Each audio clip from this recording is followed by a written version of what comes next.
combustible de un auto, vamos a ver, Super Infinia o lo que sea, o gasoil.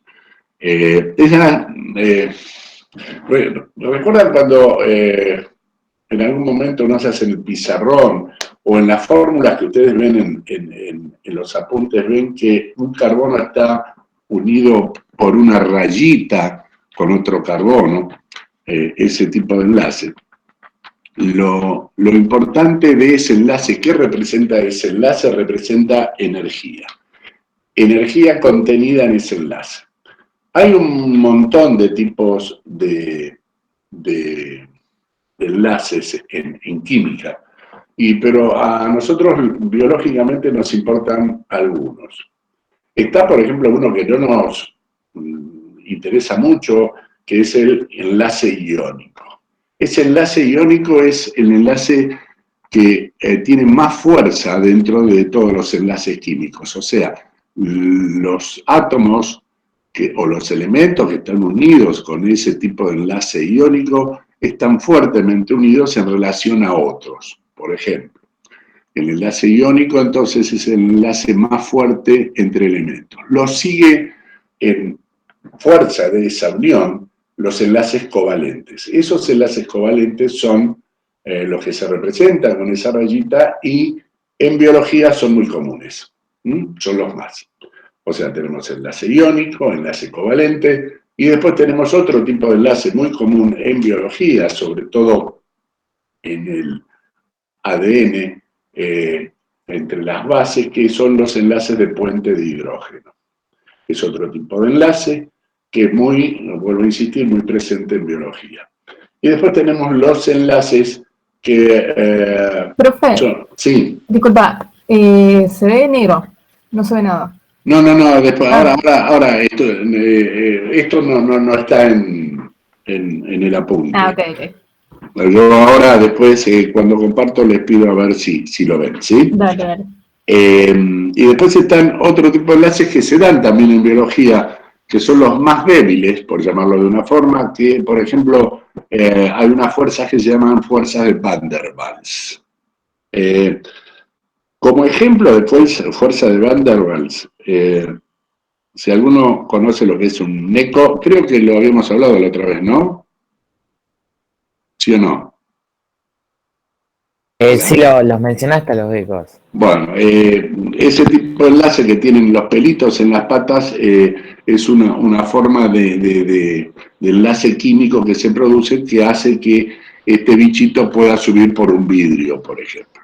Pero lo importante que tienen que saber es el tipo de enlaces que existen en nuestras biomoléculas, que son, por ejemplo, el enlace covalente, el puente de hidrógeno y algunos como fuerza de Van der Waals o atracción química y eléctrica.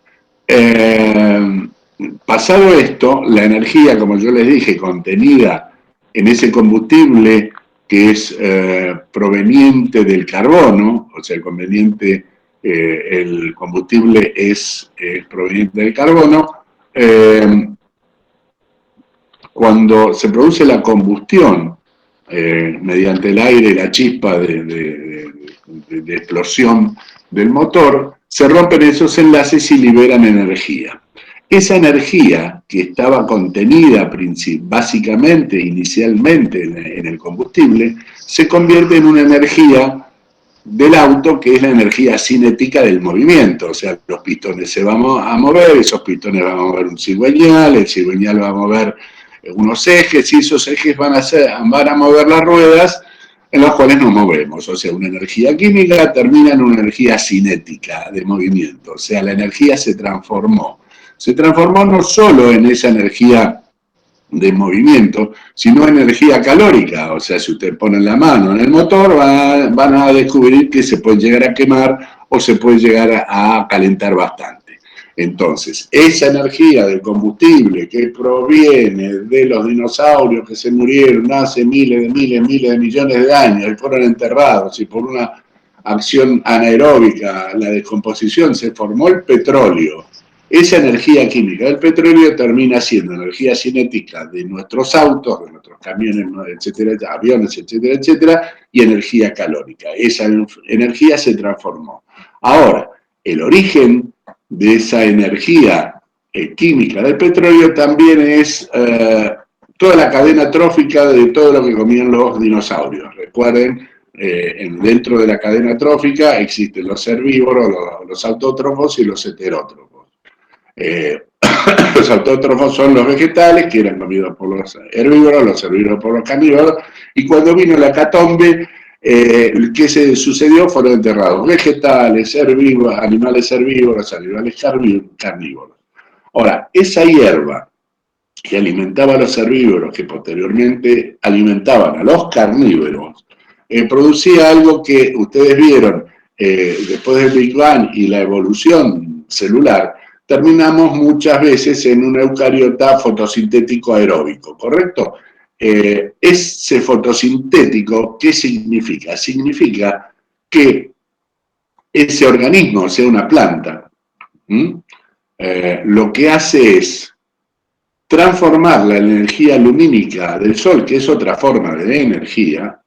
Yo obvié, le nombré un montón de tipos de energía, pero no nombré la solar para dejarla para este momento. Esa energía solar se transforma mediante un proceso que vamos a ver un poco más adelante, pero ya tienen que ir fijando la nomenclatura de este proceso, que es un proceso anabólico, endergónico, que se llama, el ejemplo que vamos a ver es la fotosíntesis, va a transformar esa energía lumínica en energía química contenida en la síntesis por parte de un organismo autótrofo que fotosintetiza en glucosa. Esa glucosa está formada, chicos, por 6 carbonos. Esos 6 carbonos tienen enlaces covalentes. Y yo ya les dije en el primer momento que todo enlace nos representa energía. Esa energía que está presente en los enlaces de los 6 carbonos, esa energía que inicialmente era energía solar, que se transformó en energía química. Entonces, es la transformación de una energía solar mediante un organismo autótrofo fotosintético por un proceso anabólico endergónico que produce la glucosa, que es la energía. Aquellos que saben que antes de jugar un partido de fútbol deben tomar un disacárido, que es el azúcar, saben que eso es un glúcido familiar de la glucosa. Entonces eso nos va a dar energía. Esa energía que nos da es la ruptura de esos carbonos para que nosotros podamos obtener la energía de esa glucosa o de ese azúcar. ¿Quedó claro el concepto? Sí. Sí. Bien, bien. Vamos a... ¿Están viendo la pantalla ahora? Sí. La energía en los seres vivos es el flujo energético, energía y metabolismo, y enzimas. Tenemos que pegar hasta el final hoy con esto, ¿bien? Las primeras páginas son de introducción, un instructivo, contenidos, bueno, más o menos. Ahí después tienen algunos ejercicios como para después practicar o leerlo, a ver si entienden. Pero yo también hoy les voy a marcar lo que va y lo que no va de esta guía, ¿correcto? ¿Sí? Bien. Lo que tienen que fijar, como yo les decía en un momento, que para el parcial es fundamental, anaeróbico, aeróbico, eucariota vegetal, eucariota animal, o sea, todo lo que son dicotómicos tienen que saber las diferencias. Acá vamos a presentar una gran diferencia entre anabólico y catabólico. Los procesos metabólicos, que el metabolismo, recuerden, era una de las características de los seres vivos, ¿sí? Ese metabolismo está regulado básicamente por enzimas. Esas enzimas son ejemplos de proteínas. Y recuerden también lo que les he insistido, creo que varias veces, que esas enzimas que provienen de la información del ADN mediante el ARN que va al ribosoma y sintetiza esas proteínas y adquiere una forma. Y dada la forma, dada la función. O sea, claramente, si esa proteína no tiene la forma específica que tiene que tener, no va a tener una función y no va a funcionar en el metabolismo. Vamos a ver, una enzima en acción. Esto es lindo que lo lean. Marco teórico referencial. Metabolismo. Entonces, el metabolismo son procesos de síntesis y de degradación. Los procesos de síntesis parten de la base de sustancias de muy baja energía inicial para formar una sustancia de alto contenido energético. Ejemplo. El ejemplo más simple y más claro es el de fotosíntesis. La fotosíntesis se produce en organismos, por supuesto, fotosintéticos. Eso lo vamos a ver en profundidad en la unidad 5 o 6 en el próximo parcial, pero tienen que tener este concepto para entender metabolismo. Sustancia de muy baja energía, contenido energético, como es el dióxido de carbono y el agua. Esas dos sustancias, en un lugar específico de estos organismos autótrofos, que son los cloroplastos, ¿sí?, reciben la energía lumínica, el cloroplasto, y lo transforma mediante un proceso metabólico en energía para la síntesis de glucosa. O sea, que tenemos como sustancias reaccionantes el dióxido de carbono y el agua. Una flechita como para hacer una ecuación. Sobre la flechita se suma la energía lumínica y se forma la glucosa, que son 6 carbonos unidos, como les decía, por un enlace covalente en el cual esta vez se representa la energía. Más oxígeno. El oxígeno no es algo que la planta va a aprovechar inmediatamente, o sea, lo va a aprovechar indudablemente después para respirar, pero se puede llamar como un desecho del proceso fotosintético, que a todos los demás seres vivos que somos aeróbicos nos viene muy bien, porque si no estaríamos muertos sin poder aprovechar el oxígeno y respirar. Entonces, ese metabolismo se divide en dos.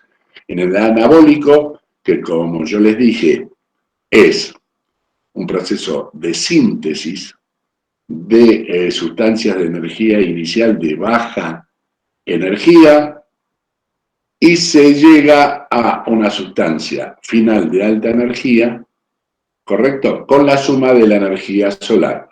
Podemos decir, además, que es una transformación de energía lumínica en energía química contenida en la glucosa. Por ende, esa energía que se recibe hace que este proceso, además de ser anabólico, sea endergónico, o sea, necesita la llegada de energía. ¿Sí? Dentro de la naturaleza vamos a tener organismos productores, consumidores, etcétera, etcétera. Eso es más de la parte ecológica que nosotros para este parcial ni para otro parcial lo vamos a tomar.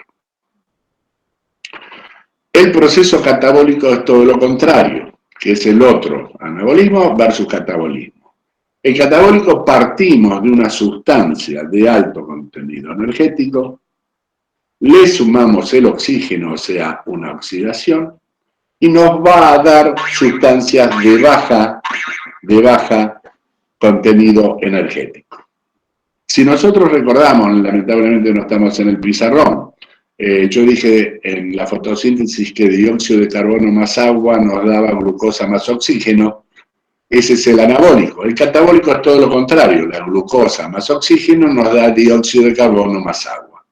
O sea, se rompe ese carbono con el otro carbono, la unión covalente, y se libera la energía que fue transformada en su momento por un proceso anabólico en glucosa. Desaparece la glucosa y aparece dióxido de carbono y agua de vuelta.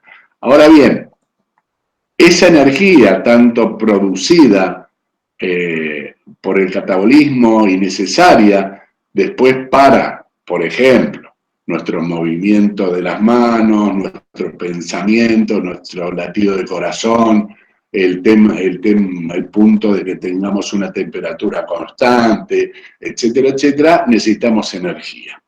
Esa energía se obtiene gracias al catabolismo de lo que comemos, que proviene del anabolismo. La relación entre reacciones anabólicas y catabólicas en el manejo de esa energía está hecho por uno de los nucleótidos que vimos en la anterior clase, que es el ATP. Hay otro, pero el más importante o el más conocido es el adenosín trifosfato, el cual es el nexo entre las reacciones catabólicas y anabólicas que lleva y trae energía y son las baterías recargables de nuestro organismo. Bien. Bueno, esta es acá estamos viendo, están viendo la pantalla, ¿no? La energía, esperen que creo que hay alguien que quiere entrar, a ver, personas, añadir personas, no hay nadie que quiera entrar, me pareció en un momento. Volvemos a compartir. Bueno, estas son definiciones, perdón que voy a tomar un poco de líquido porque ando mal de la garganta.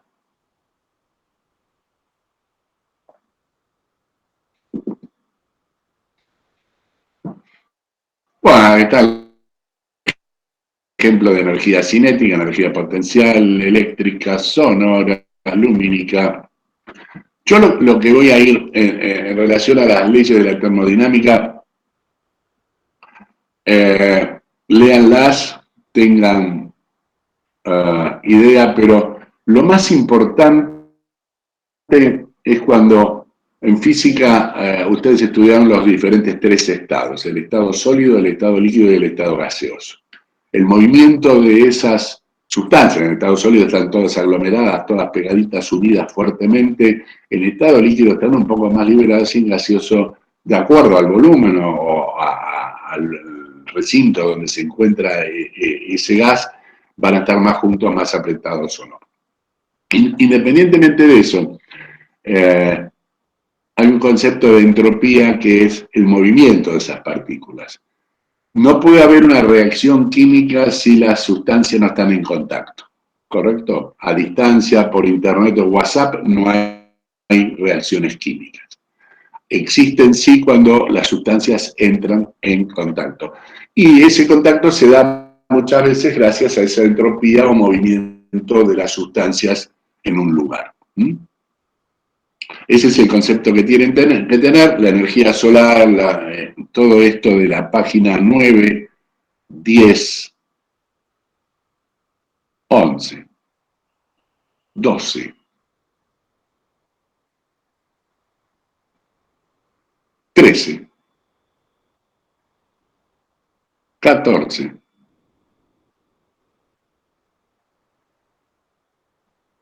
15, 16,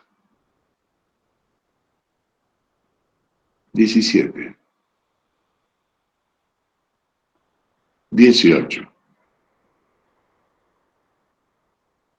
19, 20. No va. Si me quieren agradecer, los escucho. Eso no va en el parcial, ¿sí? Gracias. Gracias, profe. No, buenos días. Gracias, profe. Bueno, ahí me gustó más. Vamos a lo que sí va. Energía y metabolismo. Todo esto que le estuve conversando, charlando ahora con un coloquio, es hacia dónde vamos. Como ustedes saben, tenemos propiedades, como todo ser vivo, homeostasis, irritabilidad. Para todo lo que hacemos necesitamos energía, absolutamente. Yo siempre les dije, creo 2 o 3 veces en las clases, en las presenciales, que somos una máquina de reacciones químicas, o sea, los millones de reacciones químicas que se producen en cada momento, en cada segundo en nuestro organismo son incontables. Y para todo eso, para esas reacciones químicas, que se clasifican en dos tipos, anabólicas y catabólicas, se hace falta energía. Y que para esa energía se mueva entre anabólicas y catabólicas, hace falta el ATP. Entonces, acá nos vamos a meter en ese concepto general que les di, porque yo siempre les digo, me gusta contarles el final de la película para que vayan entendiendo las partes de la película. O sea, nosotros vamos del todo a las partes, sino de las partes al todo. O sea, por lo menos el todo lograrán entenderlo completamente si entienden las partes posteriormente. ¿Bien? Como acá bien dice, las reacciones metabólicas se dividen en dos grupos, las catabólicas y anabólicas. Las catabólicas, como les expresé, provienen de la glucosa con el oxígeno, empieza a degradarse. A ver, hay alguien que quiere entrar, denme un segundo. Ahí va. Ahí fue, volví a compartir. Me parece que el Meet anda mejor que el Zoom, ¿no, chicos? Sí, eso parece. Sí. Sí. Bueno, crucemos los dedos, entonces. Las reacciones metabólicas, entonces, catabólicas y anabólicas. Como bien dice, bien les decía, esa glucosa con el oxígeno libera energía que se convierte en dióxido de carbono y agua. O sea, ¿qué hace con la... a ver, esperen que hay alumnos que me están mandando WhatsApp. ¿Qué es esto? Ah, bueno, estamos de otro lado. Bien. Esa glucosa, que en este caso sería un monosacárido, ¿correcto? Bien, se descompone y da dióxido de carbono de agua más energía. Recuerden que, como les dije, o no sé si les dije, cada gramo de hidrato de carbono, de glucosa, da 4,2 calorías, suministra 4,2 calorías. Los lípidos 9,2, los polisacáridos de acuerdo a la cantidad de glucosa son monosacáridos que tengan, etc. Pero también en el caso de los polisacáridos, hay polisacáridos que no podemos asimilarlos. Por ejemplo, para aquellos, si hay alguien de nutrición, normalmente se aconseja una ensalada antes del primer plato, o sea, algo verde, lo cual contiene fibra. La fibra nosotros no la podemos asimilar. Sí la asimilan, por ejemplo, los vacunos, que tienen 4 estómagos,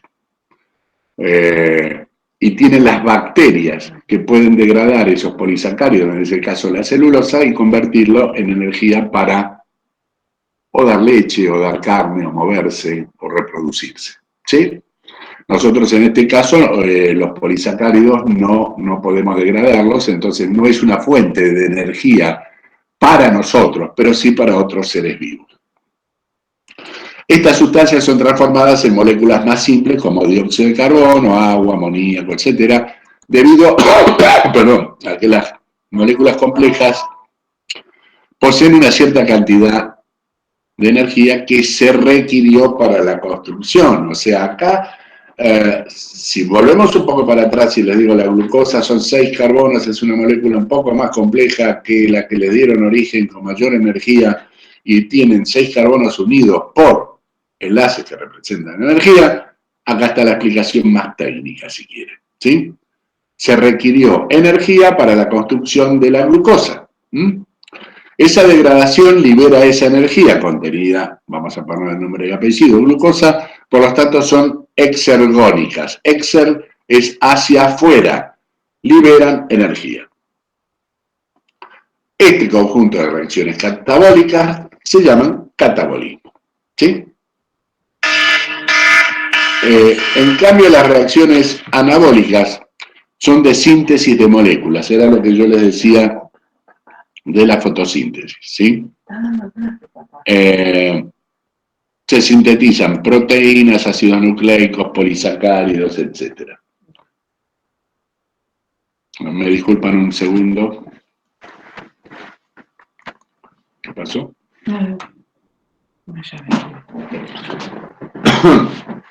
Ahora allá sigo, ya sigo. Me tuve que correr de mi puesto. Bien. ¿Me están escuchando, no? Sí, sí. Sí, profe. Sí, sí, Bien, profe. bien. O sea, todo lo que se sintetiza es una reacción anabólica. Para sintetizar algo hace falta energía, ¿sí? ¿Está bien? ¿Correcto? Bien. A ver. Bueno, como les dije, a partir de moléculas más sencillas como dióxido de carbono, agua y nitratos, se empiezan a formar sustancias más complejas que acumulan energía. Entonces, al necesitar que se le proporcione energía, por eso se llaman endergónicas, ¿sí? El conjunto de reacciones anabólicas se llama anabolismo. Acá está lo que yo les decía del ATP, que nexo entre las reacciones anabólicas o catabólicas o acoplamiento energético, si uno lo quiere usar un término un poco más técnico, ¿sí? Más biológico. Esa energía, tanto sintetizada como liberada, tiene que fluir de un lado al otro y no es como un cable de electricidad, etcétera, etcétera, sino en este caso lo que une las dos reacciones es el adenosintrifosfato. Para explicarles un poco, vamos a este. Adenosintrifosfato está formado por una adenina, una ribosa, que son 5 carbonos, y 3 fósforos. Bien. Acá, ¿qué vemos? Vemos 3 fósforos unidos por enlaces, ¿sí? ¿Correcto? Bien.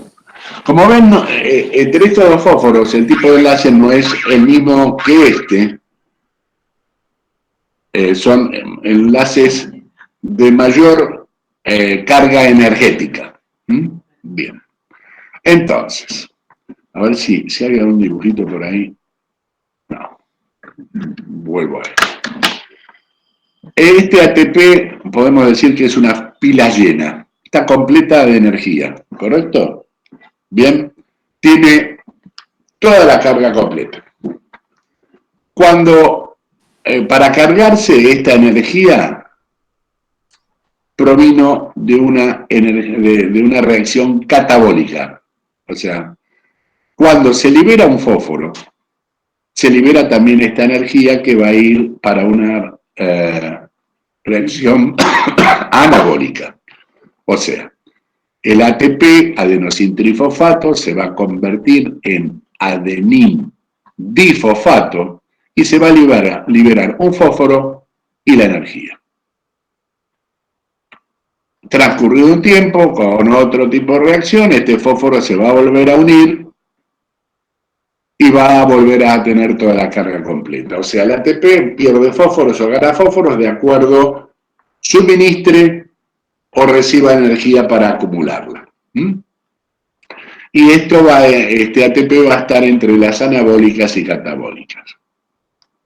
Acá dice que es conocido como la moneda energética de las células, pues compra energía y vende energía, etc. ¿Sí? Se transforma entonces en ADP, adenosindifosfato, más un fosfato inorgánico liberado, que después se va a volver a unir al ADP para formar ATP. Normalmente las catabólicas son de oxidación, mientras que las anabólicas son de reducción, ¿sí? Suelen ser o generalmente, ¿sí? Las moléculas que se oxidan son las que pierden electrones, eso es un principio básico de química, al romperse sus enlaces químicos. Estos electrones son ganados por otras moléculas que entonces se reducen. O sea, el juego está en los electrones, chicos, y lo vamos a ver en fotosíntesis y en respiración, que los electrones al moverse en diferentes órbitas de un átomo o saltando de lugares de mayor contenido energético a de menos o de menos a más, son los que van generando esa energía necesaria para la vida.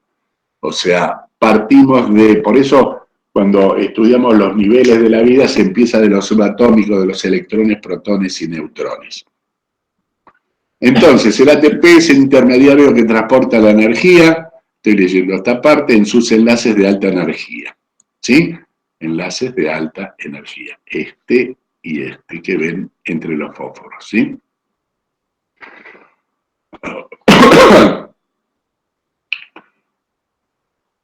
Las reacciones anabólicas que requieren para la formación de nuevos enlaces químicos, etc. Bueno, energía proveniente de las catabólicas, el ADP se convierte en ATP, el ATP se convierte en ADP dando la energía para las anabólicas. Voy a habilitar a alguien que quiere entrar y vuelvo a la pantalla. Bien. En toda reacción química, espero que me tome un poco líquido.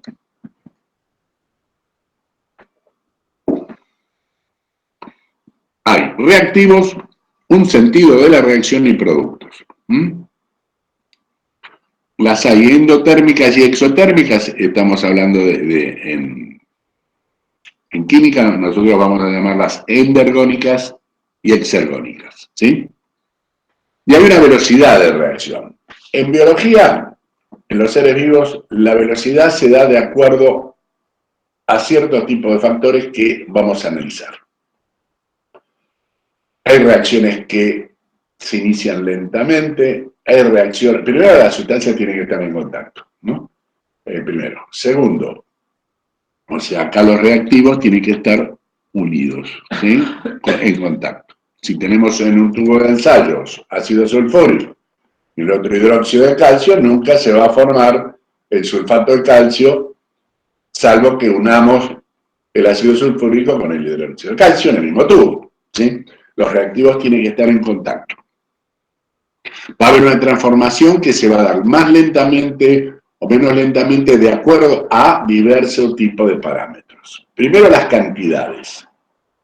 Segundo, las condiciones.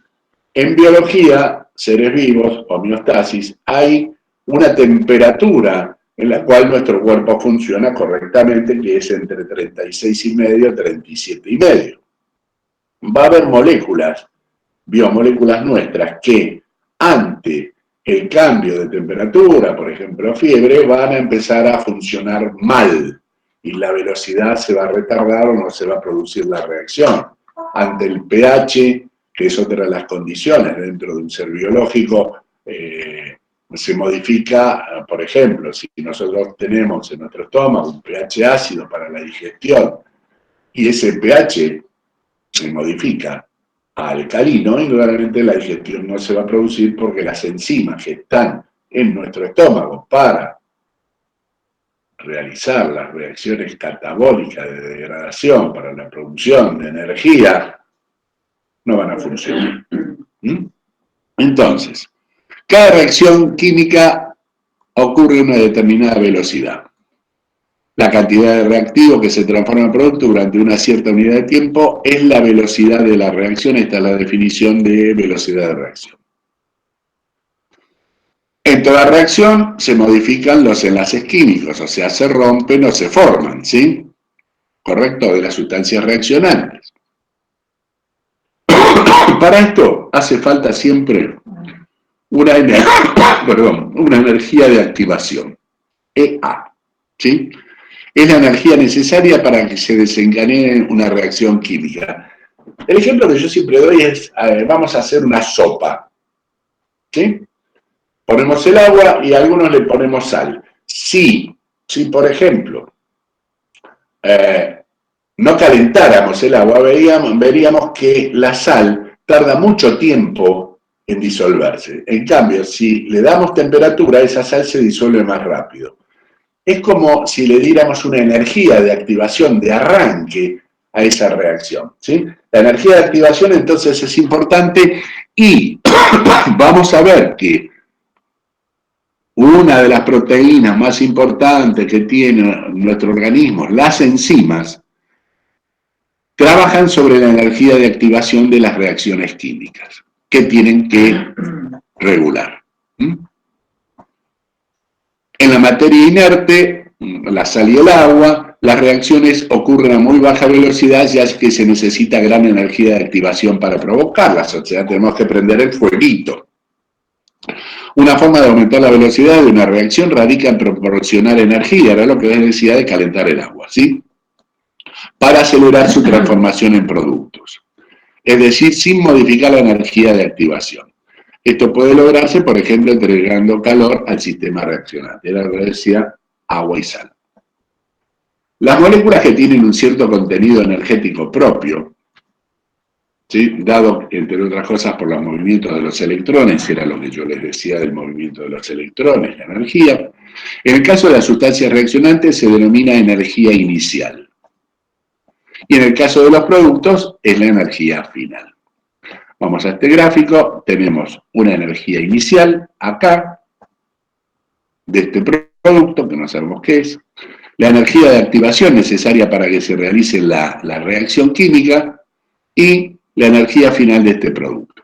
Si yo analizo esto, así con ojos de biólogo o de físico, yo digo, si la energía inicial es mayor a la energía final, o sea, la energía inicial de la sustancia es mayor a la energía final, fíjese dónde está acá energía inicial y acá a esta altura estaría energía final, esta reacción indudablemente suministró energía, o sea, es una reacción catabólica exergónica.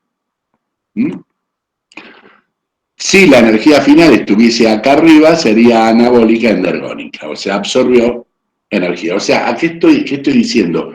Que acá había, supongamos, 5 enlaces uniendo carbonos y acá quedó ningún enlace. Entonces, esta energía que estaba contenida acá en esta sustancia de 5 carbonos se liberó y quedan los carbonos sueltos, que tienen una energía final inferior a la de 5 carbonos.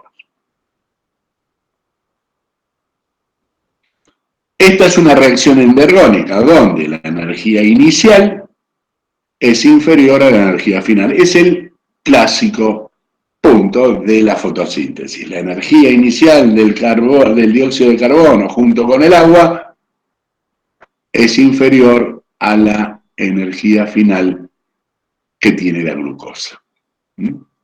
La energía inicial es menor que la energía de los productos, requiere un aporte neto de energía, además de la activación. O sea, acá se sumó, si este fuese el caso de la fotosíntesis con la glucosa, se sumó la energía lumínica que está contenida en los carbonos de la glucosa. Y acá entramos a las enzimas catadores biológicos. Lo que vamos a hacer, chicos, antes de entrar, porque me estoy quedando sin voz, hacemos 10 minutos, no cortamos el Meet que viene bárbaro, redondito, es un lujo, estoy re contento, damos hasta las 5, nos conectamos todos de vuelta, no salimos de la conexión, pero yo pongo el audio en silencio, ¿sí? ¿Puede ser? ¿Me dan 5 minutitos, 10 minutitos? Sí, profe. Dale, profe, tranqui. Gracias. Que fallan. Yo creo que les comenté la enfermedad de la orina negra. Ahí falló la última enzima de un proceso donde actuaban aproximadamente 60, 65 enzimas. La última no tenía la forma, por eso no cumplió la función y no degradó uno de los aminoácidos que al entrar en contacto, sin haber sido degradado, al entrar en contacto con el oxígeno, se tomaba la orina de color negro. Pero fíjense que, bueno, es algo no anecdótico, pero no es algo que le puede producir algún tipo de enfermedad o de problema a esos bebés, pero indudablemente asusta, porque se dio en el último paso metabólico, catabólico de ese aminoácido y fue expulsado en la orina, ¿correcto? No hubo una acumulación dentro del cuerpo ni estaba dentro de un proceso metabólico importante dentro del organismo del bebé.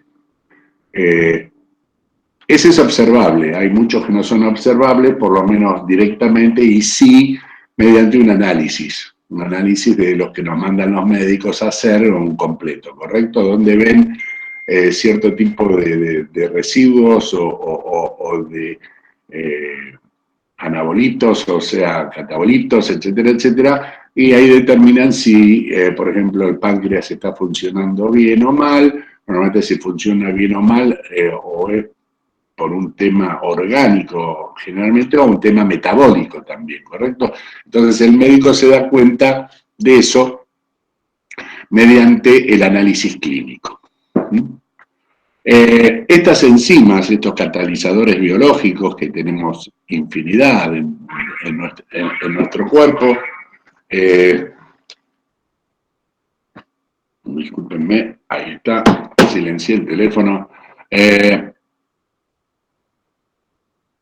aumentan la velocidad de una reacción, es proporcionar la energía calórica de los reactivos para acelerar su transformación en producto. O sea, esto ya lo vimos cuando calentábamos el agua y la sal.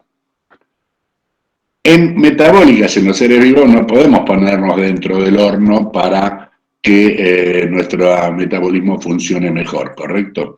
Ya que dentro de las propiedades de las proteínas que vimos el otro día, vimos dos puntos que es uno la desnaturalización y otro la hidrólisis, ¿correcto? O sea, si aumentamos mucho la temperatura se puede producir la hidrólisis. Y si no se destruye la estructura primaria, se va a poder regenerar, pero esa proteína pierde la función hasta tanto no se regenera. Entonces, va a haber un momento en que no va a funcionar hasta que lentamente se reponga en su funcionalidad y realice el proceso metabólico que tiene que realizar. En las células las transformaciones químicas son muy rápidas, ocurren en minutos o a veces en segundos, ¿sí? Las temperaturas en organismos vivos no pueden sobrepasar los 45 grados, por eso los médicos se asustan cuando uno ya tiene 38, 39 sobre todo. Y todo esto es gracias a la presencia de enzimas, que son proteicas, no el 100%, el 99%, que catalizan las reacciones bioquímicas y regulan el metabolismo. Vamos a ver, el mecanismo de acción de las enzimas se basa en la reducción, y esto es una de las propiedades de las enzimas, en la reducción de la energía de activación requerida para modificar los enlaces de las moléculas reaccionantes. Y fíjense esto, que si yo lo leo así, el mecanismo de acción de las enzimas se basa en la reducción de la energía de activación requerida para modificar los enlaces de las moléculas reaccionantes. O sea, o romperlos o formarlos, sea catabólica o anabólica. ¿Sí? La curva A, esto es bueno que lo interpreten, que es esta, bueno, pinto todo, ¿sí? Representa una reacción química no catalizada, o sea que no hay una enzima que que haga el proceso metabólico. O sea, está sola las sustancias reaccionantes y después de un tiempo determinado llega a una energía final que es la misma mediante un metabolismo enzimático que sin el metabolismo. La energía inicial, por supuesto, es la misma. La curva B representa la misma reacción en presencia de enzimas, o sea, como ven, hace falta menos energía que todo esto para que la reacción se produzca. O sea, de acá abajo al máximo de energía obtenido es la energía de activación. La energía que utiliza la enzima es esta. Y la diferencia entre el total de la energía necesaria y la energía máxima utilizada por la enzima es la energía que nos ahorra la enzima. Y la curva B, ¿sí? Como ven, este es el curso de la reacción. Esta reacción es mucho más rápida que la de arriba, o sea, tiene menos tiempo. Profe, Sí, no se ve nada. Va, a mí al menos no me aparece en la pantalla. ¿no se ve? Yo sí veo la pantalla, veo el gráfico que está mostrando de Ahora, A mí también me aparece. ahora se ve, se ve. Sí, se ve. Bueno. Entonces, las enzimas disminuyen la energía de activación de los reactivos, facilitando la modificación de los enlaces químicos y el desarrollo de la reacción. Esto se logra ya que la enzima reconoce, estas otra de las propiedades, ahora son específicas, ¿sí?, al reactivo como su sustrato y se une a él y forma un complejo. O sea, la ecuación del funcionamiento de la enzima es de esta forma. Tenemos la enzima, el sustrato. Forman un complejo, no significa que formen una nueva sustancia, forman un complejo y después se forma la enzima nuevamente y el producto final de esa reacción. La enzima vuelve porque es reutilizable, es otra de las propiedades de las enzimas, o sea, una enzima que actuó sobre un sustrato después de degradarlo o de formarlo, vuelve a su estado inicial como para poder seguir cumpliendo esa función, ¿sí? No es que se pierde, sino que queda como un elemento como para seguir reaccionando. La teoría supone que la enzima E se combina en primer lugar con el S, o sea, el sustrato, para formar el complejo. A continuación, este último se separa en una segunda etapa para formar la enzima libre que vuelve y el producto P final. Ahora, esa enzima, dada la forma, dada la función, recuerden, es una proteína, tiene lo que se denomina un sitio activo. El sitio activo es el lugar donde químicamente se puede unir al sustrato, ¿sí? Entonces, la zona de la molécula enzimática que se une al sustrato se conoce como sitio activo de la enzima. Este sitio es sumamente específico, las enzimas son específicas, son reutilizables y necesitan una temperatura y un pH para funcionar, ¿sí? Estamos sumando propiedades.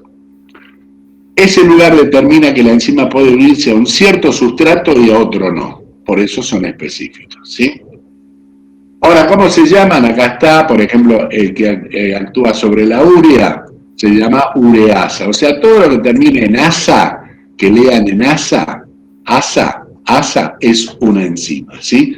La arginasa sobre la arginina, la fosfatasa sobre los fosfatos, etcétera, etcétera, etcétera, ¿sí? La enzima no se une en forma permanente al sustrato ni es alterada durante la reacción, o sea, sigue manteniendo su estructura química, su forma y su función para volver a ser reutilizada, ¿sí?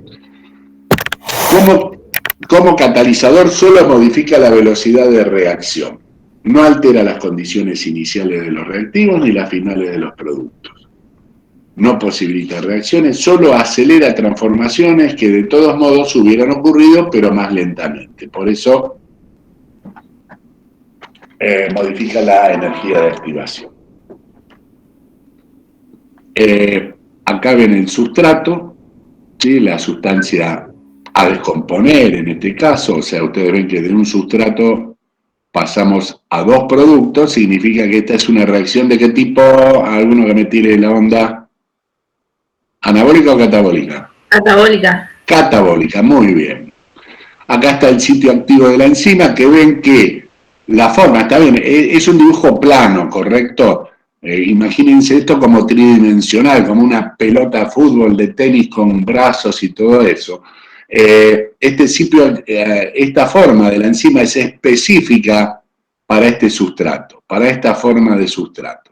Entonces, es específica. El sitio activo se une al sustrato, se forma ese complejo enzima-sustrato, la enzima baja la energía de activación y se obtienen los productos y la enzima que vuelve a actuar ante nuevos sustratos si es que lo hubiera.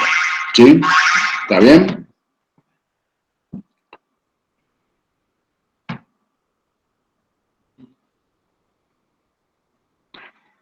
Acá está explicado, así que continúo. Profe, ¿puedo hacer una consulta? ¿Cómo no? O sea, usted dijo que la enzima se separa porque vuelve a ser la misma, la que se utiliza otra vez con Hola. otro sustrato y así. Que vuelve, o sea, la enzima no se pierde, no se desnaturalizó ni se hidrolizó por haber reaccionado Solamente- con el sustrato. Claro. Nuevamente se puede usar, ¿correcto? Ah, listo. Sí, sí, o sea, lo que se pierde, entre comillas, es el sustrato que se transforma en producto. Sí, o sea, o es un producto que se puede utilizar. Por ejemplo, si esto fuese glucosa y se convierte en carbonos, se liberó energía, o sea, indudablemente es una reacción catabólica. O sea, la función, la obtención es de energía, ¿correcto? ¿Sí? Sí, sí. Gracias. Por favor. Bien. Los sitios activos se localizan sobre la superficie de las moléculas enzimáticas. La forma que se unen enzima y sustrato se explica mediante dos modelos. El modelo llave-cerradura, que es uno, que es el más antiguo, que propone que los sitios activos de las enzimas son como cerraduras de estructura fija, mientras que los sustratos son como las llaves que encajan en ellas. Es como, para que vean la especificidad de acuerdo a esta teoría, traten de abrir la puerta de su casa con una llave que no es la de su casa, ¿correcto? Lo mismo sucede con las enzimas. Las enzimas van a ir a un sustrato y van a formar o no, según sea anabólico o catabólico, productos o subproductos, de acuerdo a la especificidad, a que esa llave abre esa puerta. Si esa enzima no es específica para ese sustrato, no va a abrir la puerta. ¿Queda bien claro el concepto? Sí, sí. Sí. Bien. La otra, bueno, acá vemos la enzima que encaja perfectamente en el complejo, ¿sí? La enzima encaja perfectamente en el complejo, este es el modelo de llave-cerradura, ¿sí? Otro de los modelos es el de encaje inducido. Propone que cuando un sustrato se combina con una enzima pueden inducirse cambios en la forma de la molécula enzimática, ya que los sitios activos no serían rígidos como una cerradura. Los cambios de conformación de la enzima provocarían tensión en los enlaces del sustrato, favoreciendo su ruptura y por lo tanto su transformación en producto. Es como si fuese forzado a ingresar y esto hace como empuja a los enlaces del sustrato y se produce la ruptura. Yo voy más por esta que por esta. Pero bueno. Principios generales de la cinética de las reacciones químicas. Son aplicables a reacciones catalizadas por las enzimas.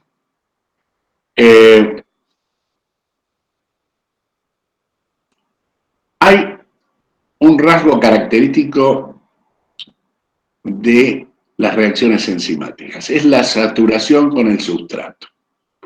O sea, nosotros vamos a adquirir una velocidad máxima de producción de sustrato, de producción, voy para atrás. Nosotros vamos a adquirir una velocidad máxima de obtención de producto, ¿correcto? Cuando, primero, estén todas las enzimas ocupadas, ¿sí? Supongamos, nosotros tenemos 100 sustratos y tenemos 100 enzimas. Eso va a hacer que rápidamente, o más rápidamente, se produzcan los productos. Si yo tengo 100 sustratos y 50 enzimas, voy a necesitar que esas 50 enzimas trabajen 2 veces. Por ende, voy a tardar más tiempo y la velocidad va a ser más lenta para la degradación de todo el sustrato. ¿Queda claro el concepto? Sí, pero ¿Algún no? Porque siempre escucho los sí, pero no los no. Sí, se entendió, profe. Bueno, a eso se llama saturación con el sustrato, ¿sí? En la figura se ve el efecto de la concentración de sustrato sobre la velocidad de reacción catalizada por una enzima. Cuanto más sustrato, ¿sí? O sea, a medida que tenemos la enzima, tenemos una velocidad media, una velocidad máxima, cuando toda la enzima está ocupada. ¿Mm? A medida que la concentración de sustrato aumenta, la velocidad inicial de reacción disminuye y deja de ser aproximadamente proporcional a la concentración de sustrato. Igualmente, gráficos no se van a tomar en el parcial, ¿sí? Ya está decretados. Lean la teoría de Michelis, si tienen alguna me preguntan, y vamos a sistemas multienzimáticos.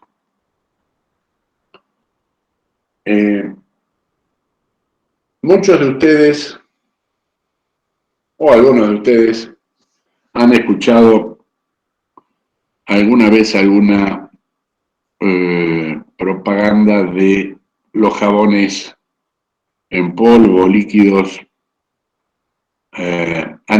Anteriormente el jabón que se usaba era un jabón proveniente de la saponificación de las grasas, de los lípidos, el cual tenía un efecto relativo. A medida que fue avanzando la ciencia y viendo que las manchas que puede tener la ropa pueden ser de varios orígenes, un origen orgánico, por ejemplo, sangre, salsa de tomate, grasa de carne, clorofila por el pasto, etc., o tierra. Si nosotros vamos y analizamos esas manchas químicamente, vamos a encontrar que están formados por sustancia inorgánica, ¿sí? O también sustancias orgánicas. Dentro de las sustancias orgánicas vamos a encontrar biomoléculas que hemos estudiado. Hidrato de carbono, lípidos y proteínas. Para esa degradación en nuestro organismo hace falta enzimas.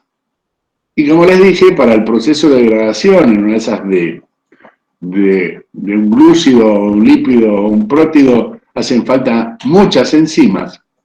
Para la degradación de la mancha en la ropa, a veces hacen falta varias enzimas para una misma mancha o un mismo tipo de mancha, por ejemplo la sangre.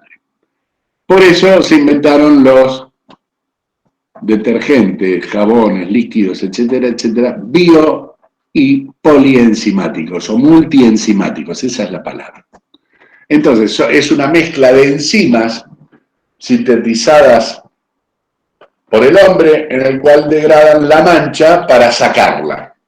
¿Por qué? Porque en la sangre, habiéndose degradado por una enzima, todavía no se la lleva al agua, entonces ubicaron otra enzima hasta que encontraron el momento en que esa mancha, sin ser degradada la sustancia totalmente, no es un paso intermedio, encontraron 4 o 5 enzimas que podían degradar esa mancha de sangre para que el agua la arrastre y se lave. Ahí se inventaron los jabones multienzimáticos. Acá dice, las enzimas son las unidades catalíticas del metabolismo, actúan normalmente de modo secuencial, catalizando reacciones consecutivas conectadas por intermediarios comunes. O sea, ¿qué es lo que sucede? A ver si está el ejemplo acá. A ver, no está. Supongamos que, volvamos para atrás un poquito, ¿dónde está? Acá. Este producto no es el producto final, es un producto intermediario, o sea, de la degradación de este sustrato se va a formar este producto, la enzima va a volver para agarrar más sustrato de ese tipo.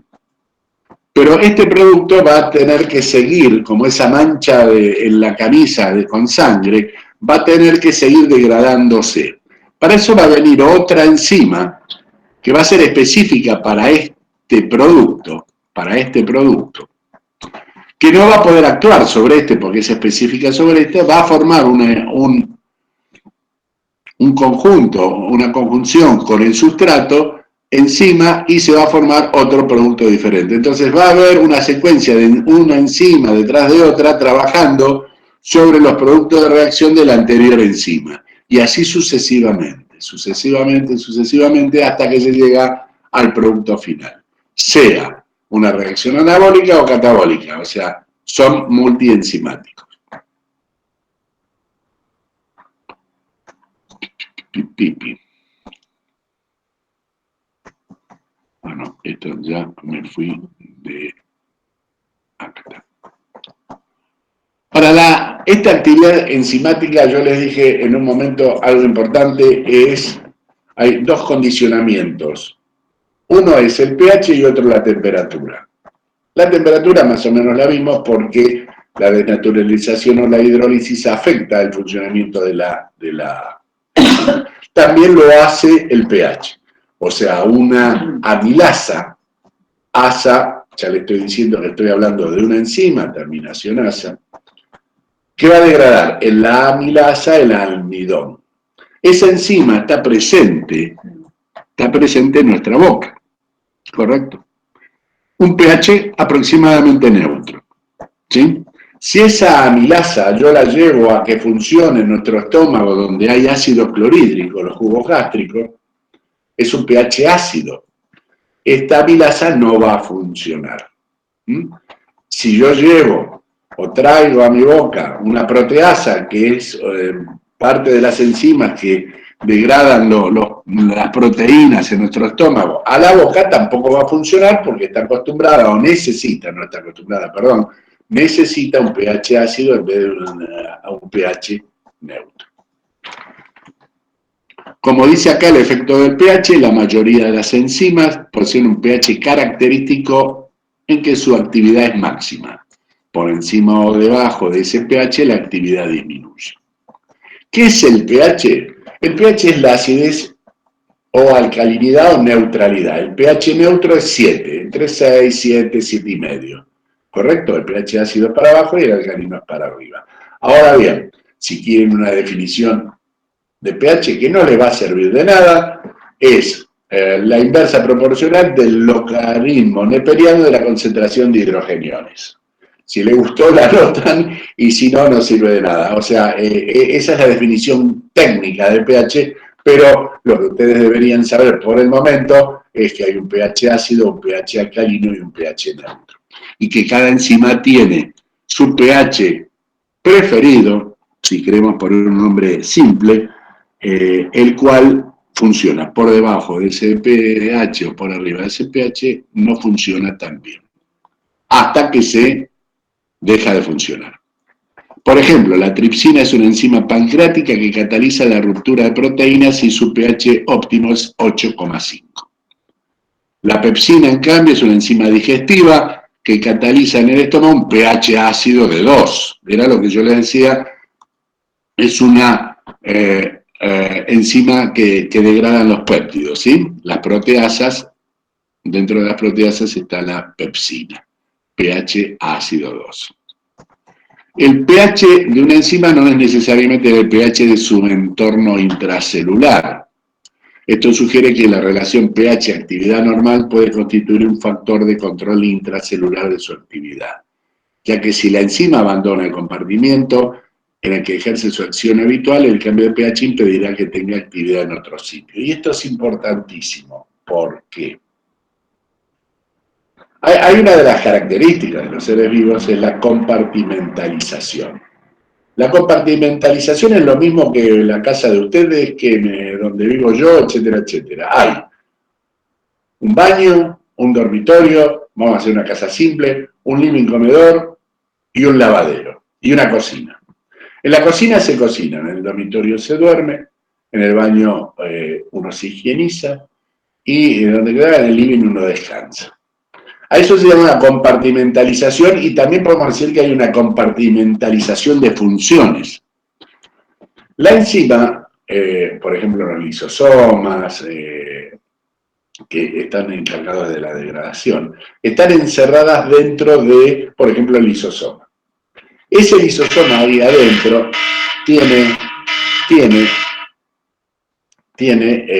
un pH específico.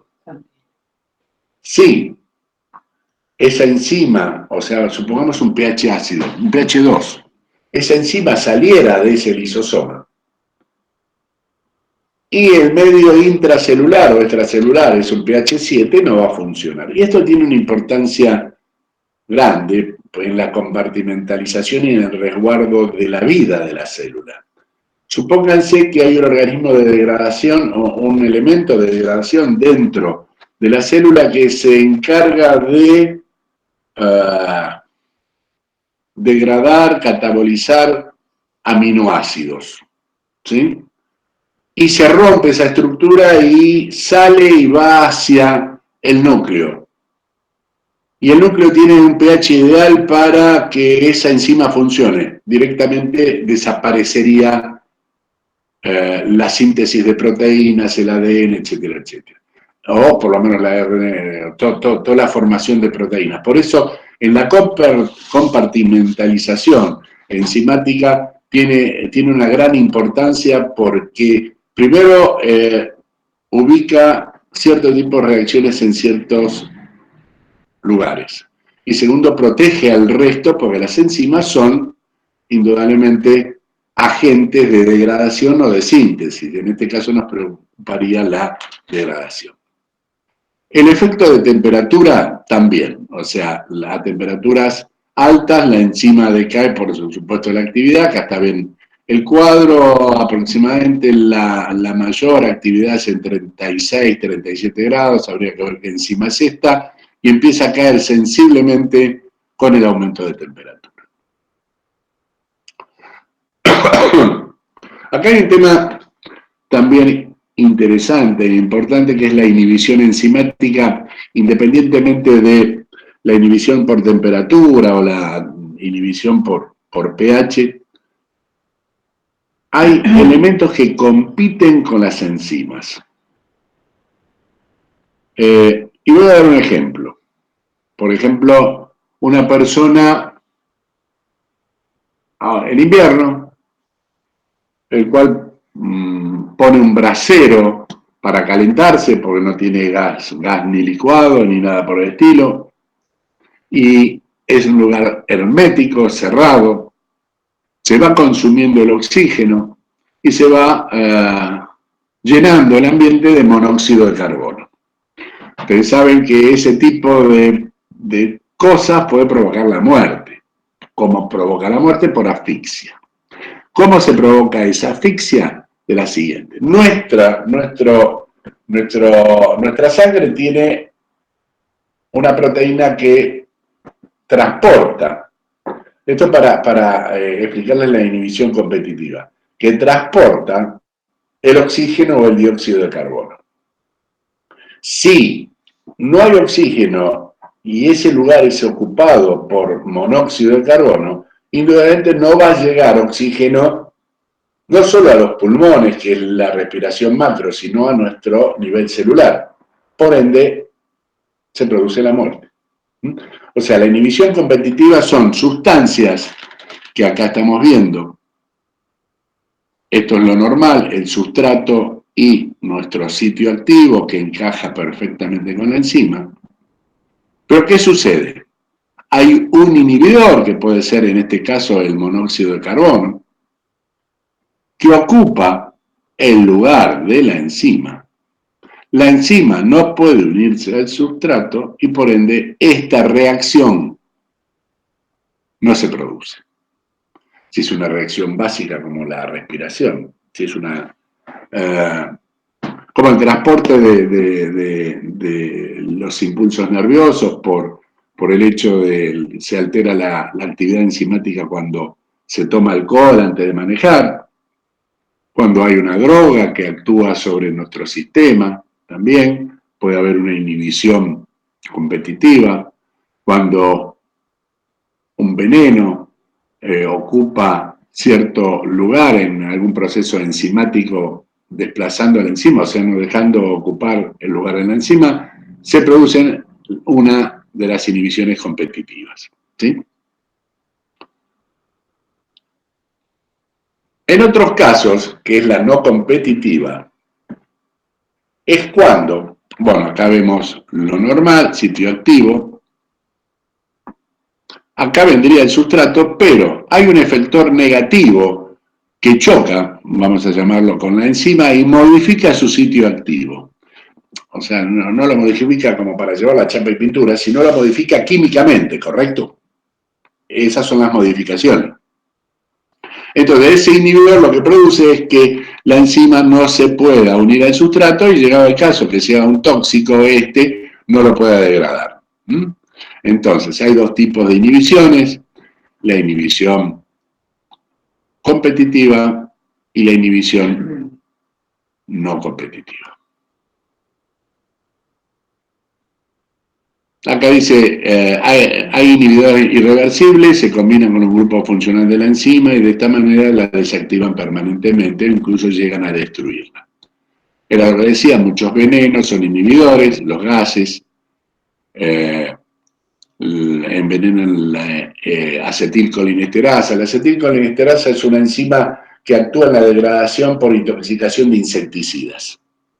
Normalmente se mide los niveles de acetilcolinesterasa en la gente que trabaja en el agro, en las fumigaciones, etcétera, etcétera, para ver si están intoxicados o no, y de acuerdo a los niveles de acetilcolinesterasa dicen esta persona está enferma o no está enferma, o tiene una intoxicación o no.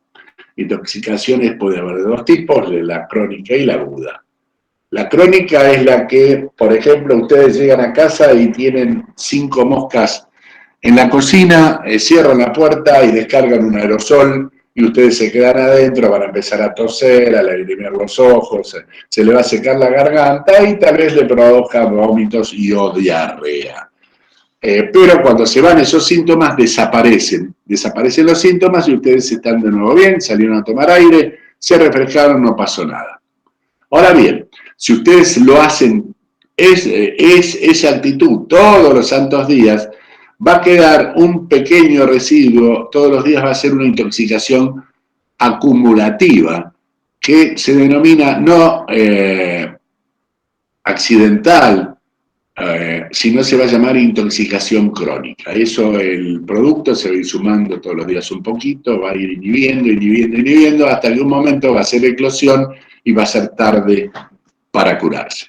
O sea, entonces hay dos tipos de intoxicación, la crónica y la accidental, por llamarlo de otra forma. Insecticidas y antibióticos son inhibidores enzimáticos irreversibles. La penicilina es un buen ejemplo del antibiótico. Bueno, acá está el ejemplo. Efecto alostérico. Esto es toda una discusión. Muchas veces, para que... yo lo explico de la siguiente manera. Normalmente el efecto alostérico puede estar producido por la propia acción enzimática. Y doy el siguiente ejemplo. Como les dije, la degradación de una sustancia puede pasar por muchas enzimas que van actuando cada una con el producto que dejó la anterior, ¿sí? Hasta que llega al producto final. Vamos a hacer un ejemplo visible. No celular, sino visible. Aunque se puede ver el celular, pero más visible todavía. Vamos a hablar de autos. Imagínense una línea de producción donde en cada etapa de producción funciona una enzima.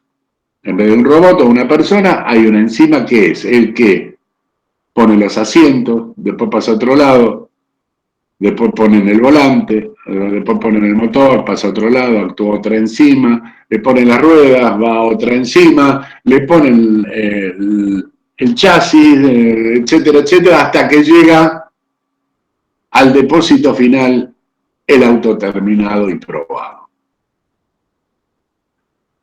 Cada enzima va cumpliendo su función sin ningún tipo de inhibición porque el proceso va corriendo. Hay sustrato, hay una velocidad, hay enzima, entonces las cosas fluyen.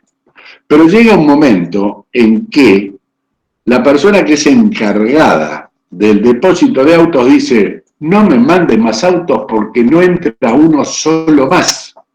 Entonces avisa a la primera enzima y le dice, no fabriques más. Y ahí se produce una inhibición o un efecto alostérico, o sea, la cantidad de producto formado final hace que no se produzca más el proceso metabólico. ¿Sí? Eso es un ejemplo de efecto alostérico. Después de este ejemplo, ustedes pueden leer esto y lo van a entender clarito. Tengan en claro el concepto de que cada paso en la producción de algo necesita de una enzima y de un sustrato. Cuando llega al final del proceso, cuando llega el último producto, dice, no quiero más, estoy lleno, estoy completo, no hace falta más producto final, entonces deja de fabricar, ¿sí? Entonces, la primera enzima, que es la encargada de iniciar ese proceso de producción, se inhibe y deja de funcionar hasta que hace falta más producto. Entonces el jefe de depósito llama a la primera enzima y le dice, seguí produciendo, que tengo lugar. A eso se llama retroinhibición. Acá está. ¿Sí? Este cuadro no le den importancia. Y bueno, coenzimas y cofactores.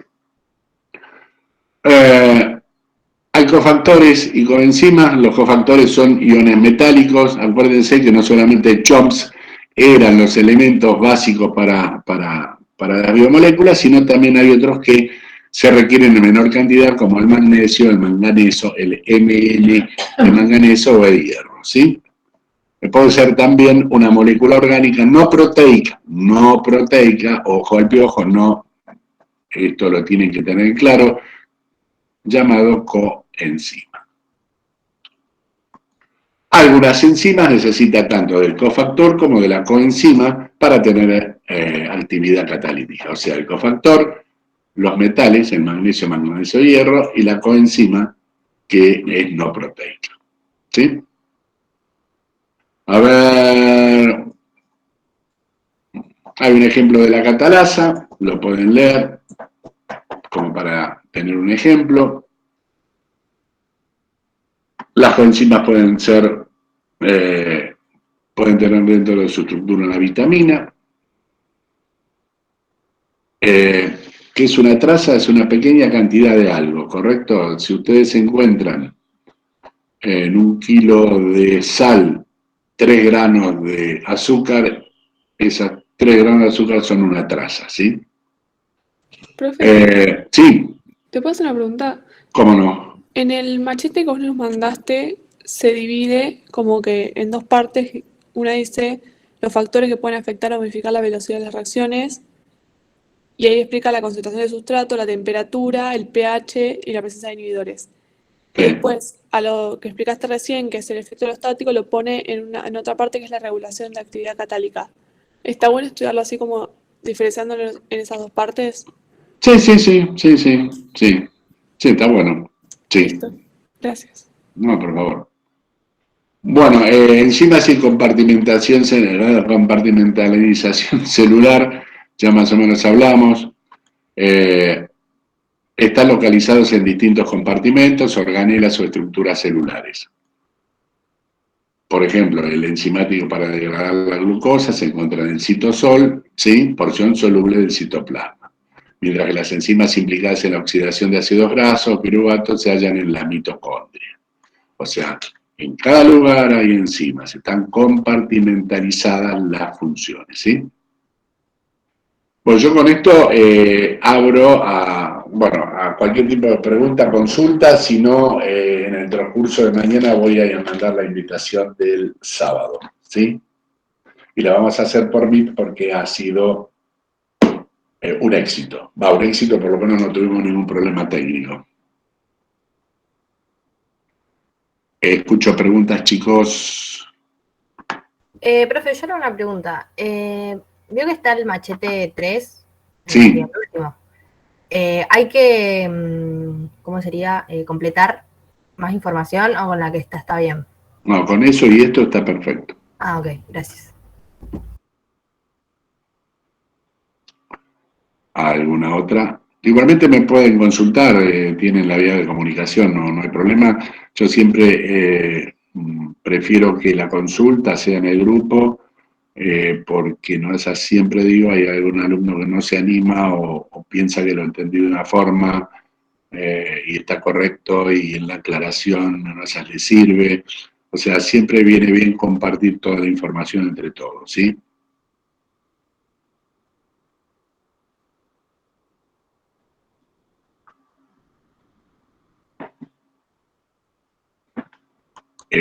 Bueno, son las 6:45, hoy le pegamos bastante, igualmente el sábado, mañana